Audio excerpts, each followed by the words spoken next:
Hello friends, ये हमारा KBC publication का 10वां प्रैक्टिस सेट है। इसके पहले हम लोगों ने 9 प्रैक्टिस सेट को सॉल्व कर लिया था, जिसका लिंक आपको चैनल के प्लेलिस्ट में या फिर डिस्क्रिप्शन बॉक्स में भी मिल जाएगा।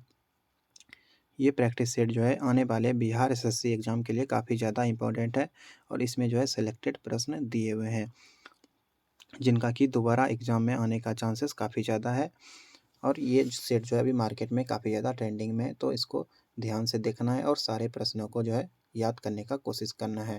अगर आप सारे प्रैक्टिस सेट को देख लेते हैं तो आपका जीके जीएस का जो है बहुत अच्छा तैयारी कंप्लीट हो जाएगा। तो हमारा पहला क्वेश्चन है, निम्नलिखित नगरों में से अलकनंदा एवं भागीरथी निम्नलिखित नगरों में से अलकनंदा एवं भागीरथी कहाँ मिलकर गंगा नदी बनाते हैं? तो इसका आंसर हो जाएगा देवप्रयाग। देवप्रयाग में जो है अलकनंदा और भागीरथी नदी मिलती है और वहाँ पे गंगा नदी बन जाता है। ये जो है उत्तराखंड में है। इन दोनों का संगम कहाँ पे है? तो उत्तराखंड में है। अगला क्वेश्चन देखते हैं, भाखड़ा नंगल किस नदी पर बनाया गया है? भाखड़ा नंगल बांध ये किस नदी पर बनाया गया है? तो ये जो है सतलज नदी पर बनाया गया है और इसका निर्माण जो है 1948 में हुआ था और ये परियोजना जो है पंजाब, हरियाणा और राजस्थान की संयुक्त परियोजना है। 1948 में बना था, याद रखना है। जलेपला दर्रा स्थित है। जलेपला दर्रा ये कहाँ पे स्थित है? तो ये जो है सिक्किम में स्थित है। जलेपला दर्रा ये सिक्किम में। अगर पूछा जाए दर्रा किसको कहते हैं, तो दो पर्वतों के बीच के सांकरे मार्ग को जो है दर्रा कहा जाता है। सिक्किम में एक और दर्रा है नाथुला दर्रा, वो भी काफ़ी इंपॉर्टेंट है। नाथुला दर्रा जो है ये चीन और सिक्किम के बीच है। किस अर्थशास्त्री ने भारत में सबसे पहले वैज्ञानिक दृष्टि से राष्ट्रीय आय की गणना की थी? इसका आंसर क्या होगा? इसका आंसर हो जाएगा डॉक्टर KRV राव ने। इन्होंने जो है सबसे पहले वैज्ञानिक दृष्टि से राष्ट्रीय आय की गणना की थी। कब की थी? तो इन्होंने जो है 1908 में गणना की थी और ये जो है तमिलनाडु के एक अर्थशास्त्री थे। इन्होंने जो है टैक्सेशन ऑफ इनकम इंडिया और excess on India's national income, इन सब का जो है इन सब पे प्रकाश डाला था। किसी देश की आर्थिक वृद्धि की सर्वाधिक उपयुक्त माप क्या है? किसी देश की आर्थिक वृद्धि का सबसे अधिक उपयुक्त माप कौन सा है? तो इसका आंसर हो जाएगा प्रति व्यक्ति उत्पाद। गिल्ट एड्ज में विपणन संबंधित है। गिल्ट एड्ज में विपणन किससे संबंधित है? तो इसका आंसर हो जाएगा सरकारी प्रतिभूतियों के व्यापार से। अगला क्वेश्चन देखते हैं, यहाँ पे मिलान करना है। आंदोलन है और प्रमुख केंद्र है, यहाँ पे मिलान करना है।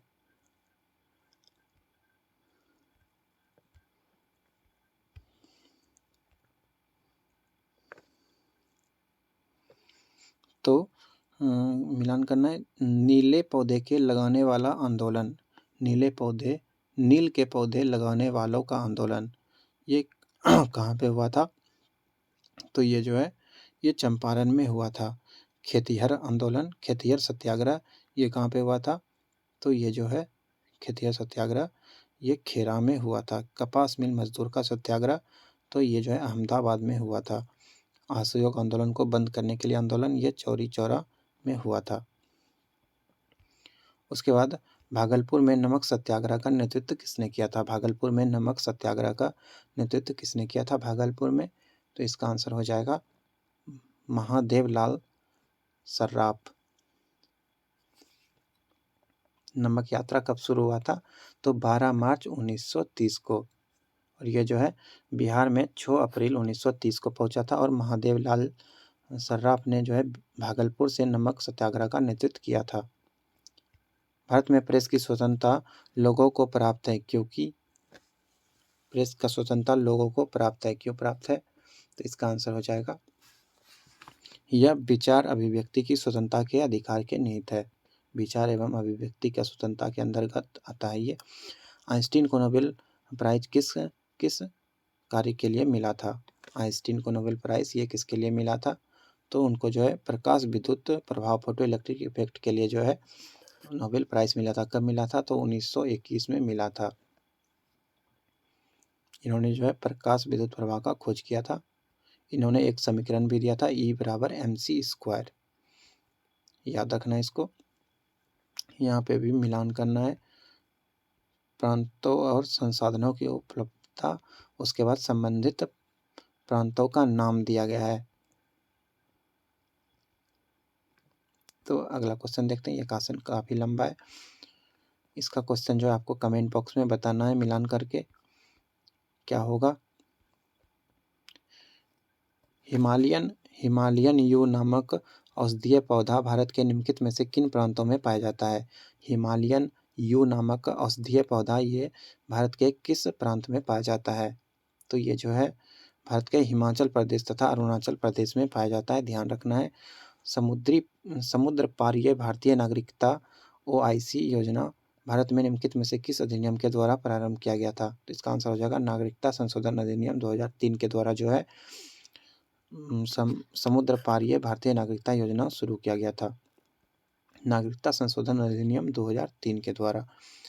भारत के संविधान में निम्नलिखित में से कौन सी याचिका का उल्लेख नहीं है? कौन सी याचिका का उल्लेख नहीं है? तो इसका आंसर हो जाएगा इसमें जो है टोटल 5 प्रकार का याचिका यानी कि रिट निकालने का उल्लेख है। इसमें से जो है ये आदेश का उल्लेख नहीं है। प्रतिषेध, परमादेश, अधिकार परीक्षा, उत्प्रेषण और बंदी प्रत्यक्षीकरण, इन पांचों का उल्लेख है, लेकिन आदेश का उल्लेख नहीं है। भारतीय संविधान में मूल कर्तव्य को किस समिति की सिफारिश पर जोड़ा गया? मूल कर्तव्य को किस समिति की सिफारिश पर जोड़ा गया था? तो इसका आंसर हो जाएगा सरदार स्वर्ण सिंह समिति के सिफारिश पे। और इसको जो है 42वें संविधान संशोधन 1976 में जो है 10 मौलिक कर्तव्य को जोड़ा गया था। निम्नलिखित में से कौन प्रथम जनजातीय लोकसभा अध्यक्ष थे? प्रथम जनजातीय लोकसभा अध्यक्ष कौन थे? तो इसका आंसर हो जाएगा PM संगमा। PM संगमा जो है प्रथम जनजातीय लोकसभा अध्यक्ष थे और इनका कार्यकाल 1996 से 23 मई 1996 से 23 मार्च 1998 तक रहा था। उच्चतम न्यायालय में संविधान के निर्वाचन से संबंधित मामले की सुनवाई करने के लिए न्यायाधीशों की संख्या कम से कम कितनी होनी चाहिए? कितना होना चाहिए? तो कम से कम जो है 5 होना चाहिए, इसको याद रखना है। निम्नलिखित में से किसे संसद को संबोधित करने का अधिकार प्राप्त है? संसद को संबोधित कौन कर सकता है? तो भारत के महान न्यायवादी, इसको अटॉर्नी जनरल भी कहा जाता है, ये संसद को जो है संबोधित कर सकते हैं। पुष्यमित्र शुंग द्वारा 2 अश्वमेध यज्ञ किए जाने के बारे में जानकारी किस लेख से मिलता है? किस लेख से मिलता है कि पुष्यमित्र शुंग ने 2 अश्वमेध किया था? तो इसका जानकारी जो है अयोध्या लेख से मिलता है।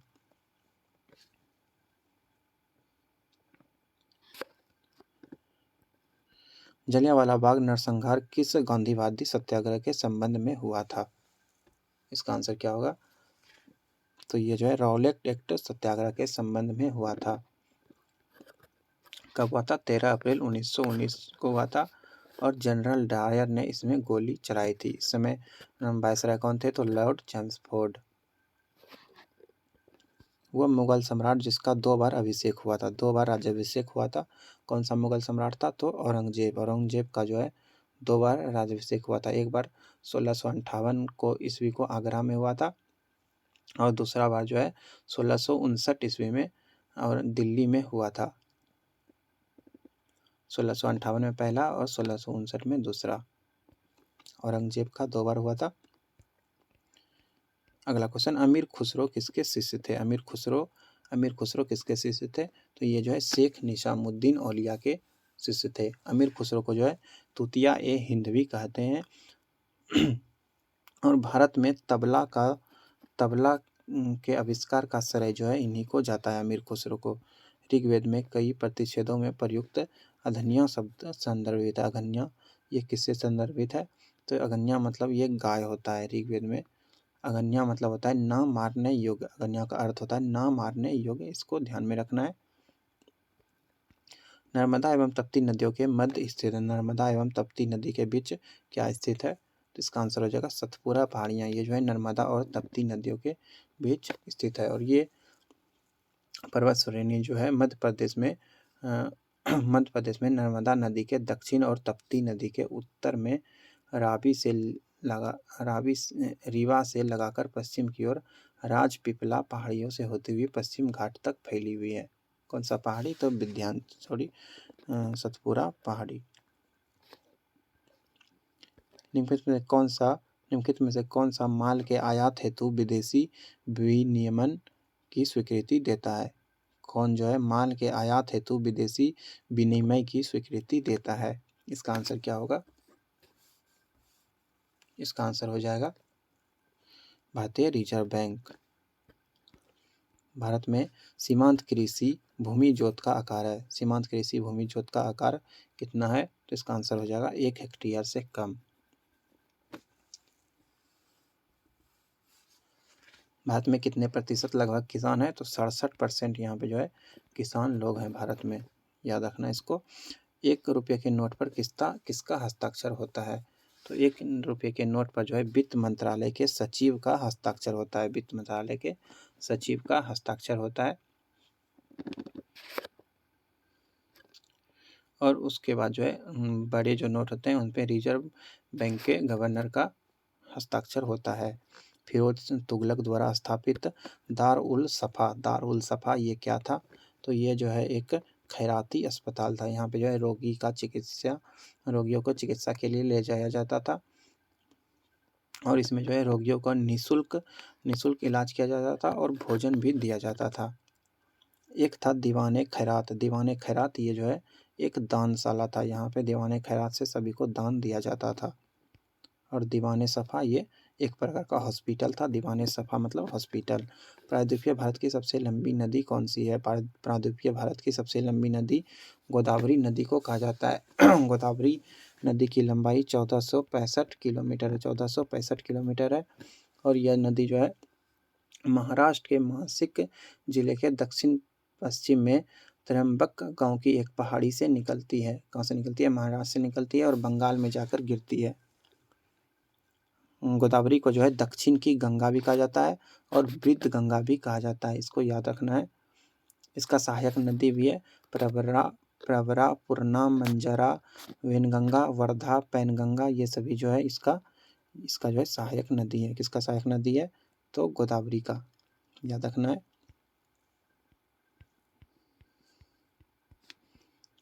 असहयोग आंदोलन के दौरान बिहार में कृषकों का नेतृत्व किसने किया था? असहयोग आंदोलन के दौरान बिहार में कृषकों का नेतृत्व किसने किया था? किसानों का नेतृत्व जो है असहयोग आंदोलन में किसने किया था? इसका आंसर हो जाएगा स्वामी विद्यानंद। इन्होंने जो है बिहार के कृषकों का असहयोग आंदोलन के समय नेतृत्व किया था। और 1921 में जो है स्वामी विद्यानंद ने किसान समाचार की स्थापना की थी। किसान समाचार की स्थापना किसने किया था? तो स्वामी विद्यानंद ने।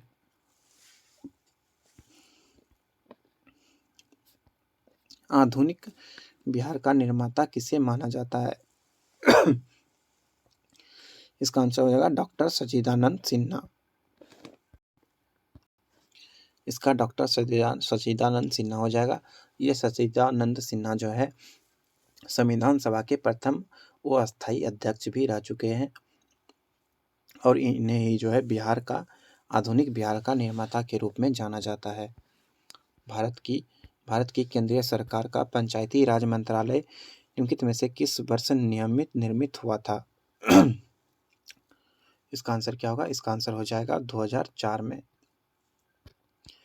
इसमें से कौन विश्वास करता था कि एक साम्यवादी समाज भविष्य का प्राकृतिक समाज था? कौन विश्वास करता था ये चीज? तो इसका आंसर हो जाएगा कार्ल मार्क्स। इनमें से कौन दी सोशल कॉन्ट्रैक्ट पुस्तक के लेखक हैं? द सोशल कॉन्ट्रैक्ट पुस्तक, इस पुस्तक के लेखक कौन है? तो इस पुस्तक के लेखक जो हैं जीन जैक्स रूसो हैं। दी सोशल कॉन्ट्रैक्ट के लेखक कौन है? तो जीन जैक्स रूसो।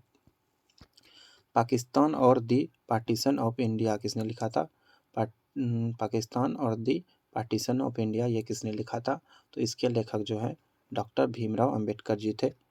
आयरलैंड को ज़बरदस्ती यूनाइटेड किंगडम में कब मिलाया गया? आयरलैंड को ज़बरदस्ती यूनाइटेड किंगडम में कब मिलाया गया था?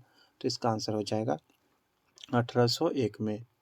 37 राज्य विधानसभा में कोई भी धन विधेयक पुनः स्थापित नहीं किया जा सकता है बगैर बगैर किसके, तो बगैर राज्य के राज्यपाल की अनुस्तुति के कोई भी धन विधेयक पुनः स्थापित नहीं किया जा सकता। क्वेश्चन नंबर 38 निम्नलिखित में से किस समिति में राज्यसभा का प्रतिनिधित्व नहीं होता है? किस समिति में राज्यसभा का प्रतिनिधित्व नहीं होता है? इसका आंसर हो जाएगा आकलन समिति। आकलन नहीं, यहाँ पे प्राकलन समिति हो जाएगा। प्राकलन समिति को जो आकलन समिति भी कहा जाता है। और इसमें जो है लोकसभा के 30 सदस्य होते हैं, इसमें राज्यसभा के सदस्य नहीं होते हैं, याद रखना इसको, इसमें राज्यसभा के सदस्य नहीं होते हैं। लोकसभा द्वारा विचारा अर्थ भेजे गए वित्त विधेयक को राज्यसभा अधिकतम कितने समय तक रोक के रख सकती है? इसका आंसर हो जाएगा 14 दिन तक रोक के रख सकती हैं। लेकिन 14 दिन के बाद जो है उसको अपनी राय भेजना जो है आवश्यक होता है, अन्यथा उसे पारित समझा जाता है। इनमें से कौन राज्य के नीति निर्देशक सिद्धांतों में सम्मिलित नहीं है? राज्य के नीति निर्देशक सिद्धांतों में सम्मिलित नहीं है, तो इसका आंसर हो जाएगा सूचना का अधिकार। ये जो है नीति निर्देशक में सम्मिलित नहीं है। सूचना का अधिकार ये अनुच्छेद 19 में दिया गया है, अनुच्छेद 19 में ये वर्णित है।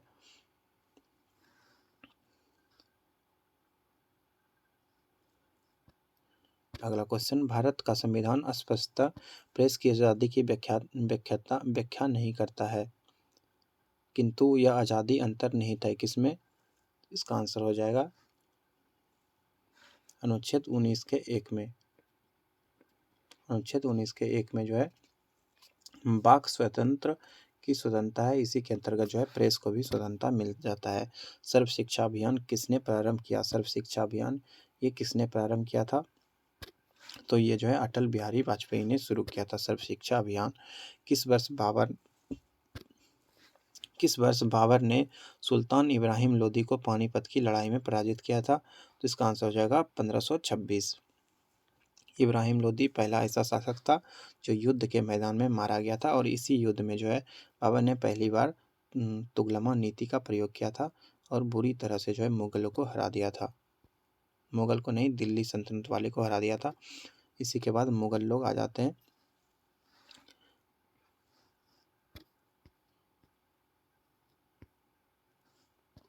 शेख बहाउद्दीन जकारिया किस संप्रदाय के थे? शेख बहाउद्दीन जकारिया किस संप्रदाय के थे? शेख बहाउद्दीन जकारिया ये जो है सोहरावर्दी संप्रदाय के थे। और शेख बहाउद्दीन जकारिया का जन्म जो है पाकिस्तान के पंजाब प्रांत के कोट कहरौरा कस्बे में हुआ था। और इन्होंने जो है सोहरावर्दी संप्रदाय के सोहरावर्दी सिलसिला भी बोला जाता है, इसकी स्थापना की थी। अगला क्वेश्चन, ठगों का उन्मूलन किसके नेतृत्व में हुआ था? ठगों का उन्मूलन किसके नेतृत्व में हुआ था? तो इसका आंसर हो जाएगा कैप्टन स्लीमैन। ये जो है एक ब्रिटिश सैनिक थे और वहाँ के अधिकारी भी थे। इन्होंने जो है 1830 में जो है ठगों का उन्मूलन किया था। उस समय भारत का governor general Lord William Bentinck था। 1830 में लॉर्ड विलियम बेंटिक थे। अगला क्वेश्चन, निम्नलिखित में से किसने चिंतामणि भट्ट के संस्कृत ग्रंथ सूका सप्तती का फारसी में अनुवाद किया था और इसे स्तुति नामक शीर्षक दिया था? सूका सप्तती का फारसी में अनुवाद किसने किया था? इसका आंसर हो जाएगा ख्वाजा जियाउद्दीन नक्शबंदी। संस्कृत और हिंदी के महान विद्वान बनारस के कबींद्र आचार्य सरस्वती को किस मुगल शासक ने संरक्षण दिया था? ये जो है बनारस के थे कबींद्र आचार्य सरस्वती। किस मुगल शासक ने इनको संरक्षण दिया था? तो इसका आंसर हो जाएगा शाहजहां ने। निम्नलिखित में से किस स्तूप में आर्यक स्तंभ युक्त चबूतरे की विशेषताएं पाई जाती हैं? इसका आंसर क्या होगा? तो इसका आंसर हो जाएगा अमरावती। अमरावती स्तूप में जो है आर्यक स्तंभों वाले चबूतरे की विशेषता पाई जाती है और इसका विकास जो है पहली और दूसरी शताब्दी ईसा पूर्व में हुआ था।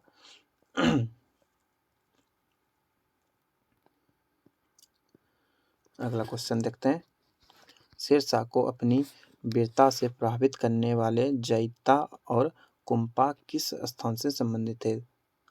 शेरशाह को जो है जैता और कुंपा ने पराजित किया था। ये इसका संबंध किस स्थान से था? तो इसका संबंध जो है मारवाड़ के क्षेत्र से था। मारवाड़ स्थान से जैता और कुंपा का संबंध था, जिन्होंने अपनी वीरता से शेरशाह को प्रभावित किया। सैमेल की लड़ाई, जिसे गिरी सुमेल की लड़ाई के रूप में जाना जाता है, 1544 में जो है शेरशाह सूरी के अधीन अफगान सूर राजवंश के बीच राजस्थान के पाली जिले में जैतरान उपमंडल के गांवों गिरी और सुमेल के पास लड़ी गई थी। गिरी सुमेल का लड़ाई कब हुआ था? तो 1544 में हुआ था।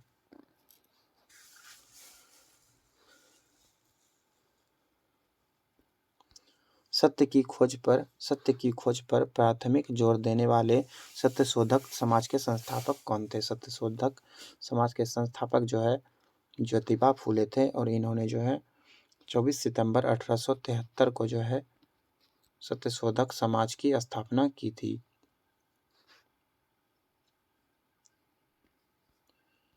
केबुल लमजाओ राष्ट्रीय उद्यान किस झील में स्थित है? केबुल लमजाओ राष्ट्रीय उद्यान ये किस झील में स्थित है? इसका आंसर हो जाएगा बुलर झील में स्थित है। ये कहाँ पे है? तो ये जो है बुलर झील में स्थित है। ये जो है कि राष्ट्रीय उद्यान भारत के मणिपुर राज्य में और बिष्णुपुर जिले में है। यह 40 वर्ग किलोमीटर क्षेत्र में फैला है। दुनिया का एकमात्र तैरता हुआ पार्क है। कहाँ पे? केरल में है, केबुल लमजाओ नेशनल पार्क। और यह जो है लोकटक झील का अभिन्न अंग है। सॉरी, बुलर नहीं होगा यहाँ पे, तो लोकटक हो जाएगा। केबुल लमजाओ ये जो है लोकटक का लोकटक झील के अंदर है। निम्नलिखित में से कौन सी नदी बेसिन क्षेत्रफल की दृष्टि से सबसे बड़ी है? निम्नलिखित में से कौन सी नदी बेसिन क्षेत्रफल की दृष्टि से सबसे बड़ी है? इसका आंसर हो जाएगा महानदी। निम्नलिखित में से कौन सा एक भूमि से घिरा देश है? निम्नलिखित में से कौन सा जो है एक भूमि से घिरा हुआ देश है? इसका आंसर क्या होगा? इसका आंसर हो जाएगा बोलीविया। ये जो है भूमि से घिरा हुआ देश है, यानी कि स्थल रुद्ध देश है। 54 निम्नलिखित में से कौन सा बायोमास ऊर्जा का उदाहरण नहीं है? निम्नलिखित में से कौन सा जो है बायोमास ऊर्जा का उदाहरण नहीं है? तो परमाणु ऊर्जा ये बायोमास ऊर्जा का उदाहरण नहीं है। भारत सरकार द्वारा पर्यावरण की सुरक्षा एवं संरक्षण हेतु पर्यावरण अधिनियम कब पारित किया गया था? पर्यावरण संरक्षण अधिनियम कब पारित किया गया था भारत सरकार के द्वारा? तो इसका आंसर हो जाएगा 1986 में। 1986 में जो है एक भोपाल गैस त्रासदी भी हुआ था, जो कि एक मुख्य घटना था। इसमें किसका रिसा हो गया था? तो मिथाइल आइसोसाइनाइड का। डाइक्लोरो डाइफिनेल टेट्राक्लोरोइथेन डीडीटी एक है। डीडीटी क्या है? तो डीडीटी एक प्रकार का जो है गैर बायोडिग्रेडेबल प्रदूषक है।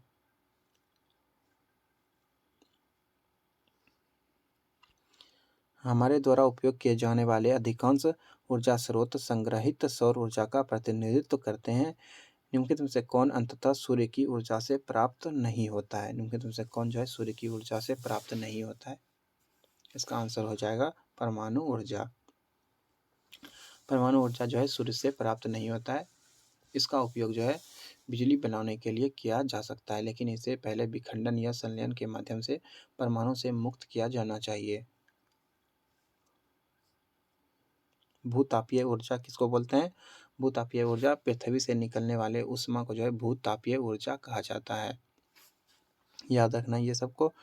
ऊष्मा गतिकीय रूप से कार्बन का सबसे स्थिर रूप है। तो इसका आंसर हो जाएगा ग्रेफाइट। आप जो लिखने वाला पेंसिल देखते हैं उसके बीच में ग्रेफाइट ही होता है, ब्लैक टाइप का। ये जो है विद्युत का सुचालक भी होता है। सल्फा औषधि निम्नलिखित में से किस प्रकार की औषधि है? सल्फा औषधि जो है ये किस प्रकार की औषधि है? तो इसका आंसर हो जाएगा ये जो है जीवाणुरोधी औषधि है। इसका पहली बार उपयोग जो है 1930 के दशक में किया गया था।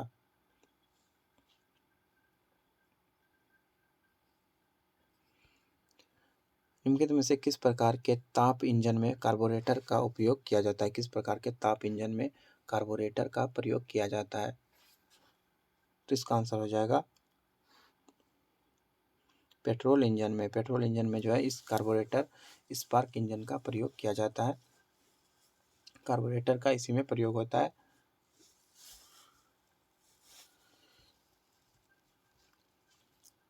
इसमें आईसी इंजन भी बोल सकते हैं। आईसी इंजन दो प्रकार के होते हैं, एक होता है डीजल इंजन, एक पेट्रोल इंजन होता है। आईसी इंजन, आईसी का मतलब होता है इंटरनल कंबशन इंजन।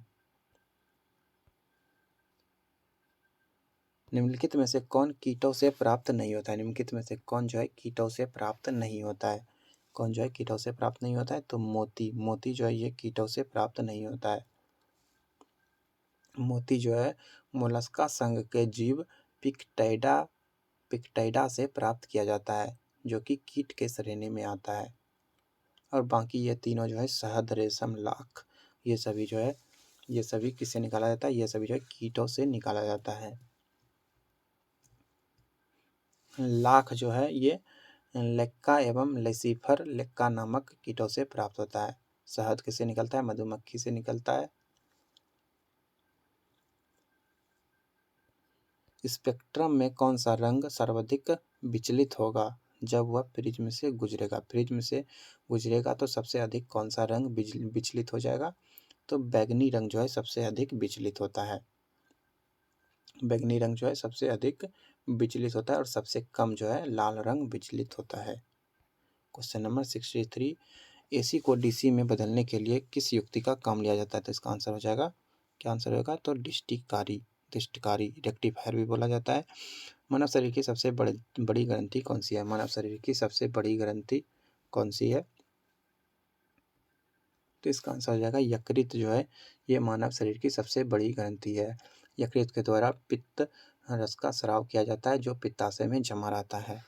65, जीव विज्ञान का पिता किसको कहा जाता है? जीव विज्ञान का पिता जो है अरस्तु को कहा जाता है।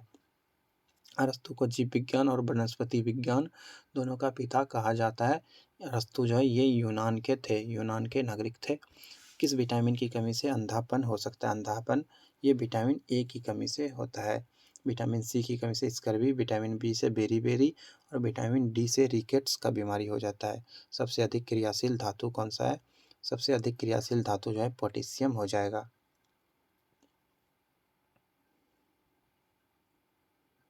नहीं, पोटेशियम नहीं होगा, यहाँ पे जो है सोडियम हो जाएगा। निम्नलिखित में से कौन सा क्षार का गुण नहीं है? निम्नलिखित में से कौन क्षार का गुण नहीं है? तो ये मोटी सामग्री को विघटित कर देते हैं, या लाल लिटमस को नीला कर देते हैं, ये फिसलन युक्त साबुन जैसे होते हैं, ये मोटी सामग्री को विघटित कर देते हैं, ये पानी में हाइड्रोजन आयन उत्पन्न करते हैं, ये गलत है। ये जो है OH माइनस को जो है उत्पन्न करता है। पहला वाला हो जाएगा। हमारी मांसपेशियों में अधिक ऑक्सीजन की आपूर्ति के लिए निम्नलिखित में से कौन सा हार्मोन हृदय की गति को बढ़ा देता है? हमारी मांसपेशियों में अधिक ऑक्सीजन की आपूर्ति के लिए निम्नलिखित में से कौन सा हार्मोन हृदय की गति को बढ़ा देता है? जब मांसपेशी में अधिक ऑक्सीजन का ज़रूरत होगा तो कौन सा हार्मोन जो है हृदय की गति को बढ़ा देता है? इसका आंसर क्या होगा? इसका आंसर हो जाएगा एड्रेनलिन।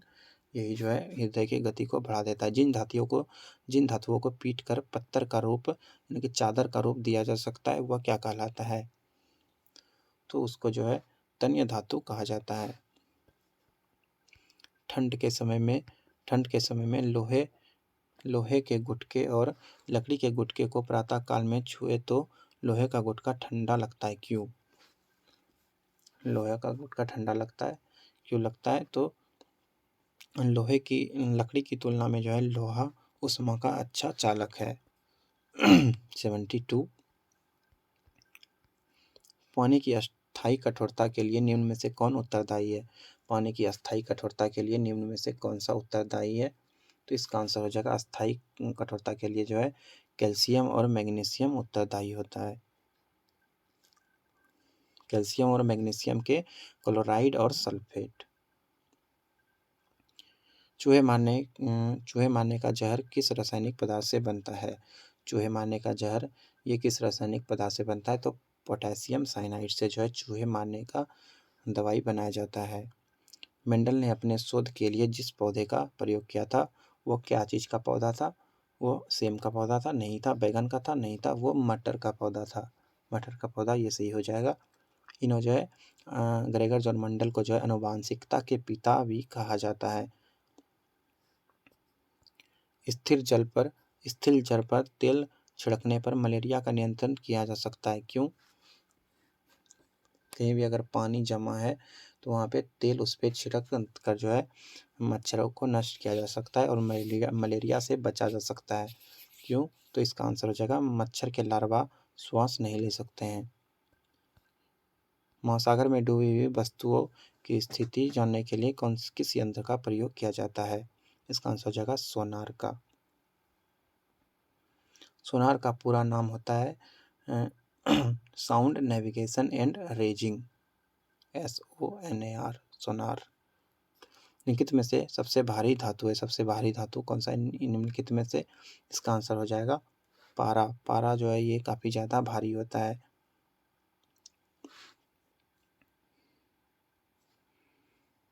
इसका परमाणु भार कितना होता है? तो लगभग 200 होता है। सबसे हल्की धातु कौन सी है? तो लिथियम है। सबसे हल्की धातु लिथियम है। और सबसे भारी तत्व कौन सा है? तो हैशियम है। सोडा वाटर की बोतल खोलने पर निकलने वाली गैस है कौन सी? जब हम कोई भी कोल्ड ड्रिंक या सोडा वाटर का ढक्कन खोलते हैं तो उससे कौन सा गैस निकलता है? तो कार्बन डाइऑक्साइड निकलता है।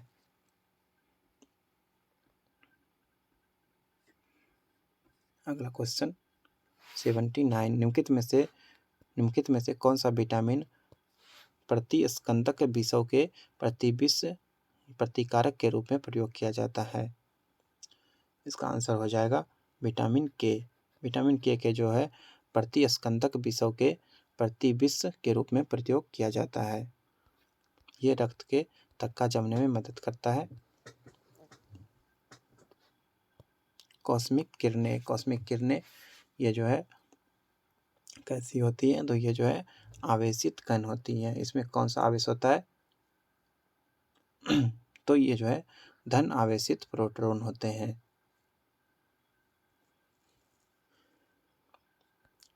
मनुष्य में एफ्लाटॉक्सिन खाद्य विषाक्तन द्वारा सामान्यतः कौन सा अंग प्रभावित होता है? एफ्लाटॉक्सिन के द्वारा जो है कौन सा अंग प्रभावित होता है? इसका आंसर हो जाएगा यकृत।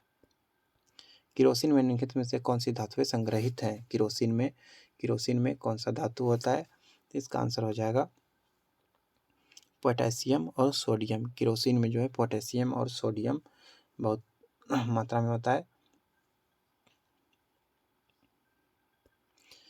निम्नलिखित में से किसके प्रजनन संबंधी भाग फूल में स्थित होते हैं? निम्नलिखित में से किसके प्रजनन संबंधी भाग फूल में स्थित होते हैं? इसका आंसर हो जाएगा एंजियोस्पर्म। एंजियोस्पर्म ऐसे पौधे के वर्ग हैं जिनमें फूल पाए जाते हैं। ये जिम्नोस्पर्म की तरह बीज उत्पन्न करते हैं, लेकिन इनके साथ ही फल भी उत्पन्न करते हैं जिनमें बीज होते हैं। धुओं में आँखों को प्रभावित करने वाला कौन सा शक्तिशाली उत्तेज्य होता है? तो धुआं में जो है कौन सा क्या चीज़ होता है जो आँख को प्रभावित करता है? इसका आंसर हो जाएगा एसिटाइल नाइट्रेट। ये जो है धुएं में मौजूद एक द्वितीयक प्रदूषक है जो आँखों में जलन के लिए उत्तरदायी है। इसके साथ सल्फेट डाइऑक्साइड भी आँख में जलन पैदा करता है। सौर ऊर्जा एटीपी में बदलती है। कहाँ पे बदलती है? तो क्लोरोप्लास्ट में सौर ऊर्जा जो है एटीपी में बदल जाती है। इसके बाद जो है रीजनिंग का प्रश्न दिया हुआ है। अभी हम लोग रीजनिंग और मैथ्स के प्रश्नों को सॉल्व नहीं करेंगे। अभी हम लोग बस जीके, जीएस और करंट अफेयर्स के क्वेश्चन को ही देखेंगे। धन्यवाद। इसके पिछले वीडियोस का लिंक आपको जो है चैनल के प्लेलिस्ट में मिल जाएगा, वहाँ जाके देख सकते हैं। धन्यवाद।